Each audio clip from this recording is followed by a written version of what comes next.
Монгол Улсын засгийн газраас 2018 оны 12 дугаар сарын 4-ний өдөр улсын хурлд өргөн мэдүүлсэн өмгөөллийн тухай хуулийн төсөл болон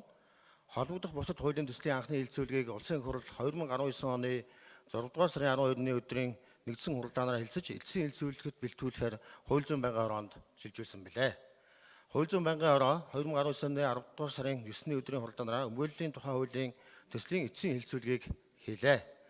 Өмгөөлөгч үйлчлүүлэгчийнхаа эрх хууль ёсны аж сонирхлыг хамгаалах нөхцөлийг бүрдүүлэх үүднээс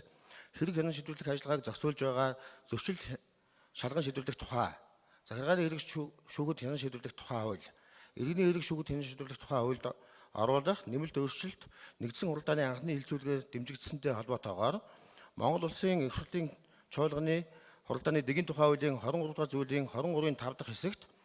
төслийн анхны хэлэлцүүлгээр санал хураалж шийдвэрлсэн зарчмын зорилготой санал нь бусад хуулийн заалтаа зөрчилдвөл байнгын хороо эцсийн хэлэлцүүлэгт бэлтгэхдээ холбогдох бусад хуульд нэмэлт өөрчлөлт оруулах хуулийн төслийг хамтдан хэлэлцүүлж болно гэж заасны дагуу эрүүгийн хэрэг хянан шийдвэрлэх тухай хуульд өмгөөлөгчийн эрх үүрэгтэй холбоотой өөрчлөлтийг тусгасан хуулийн төсөл болон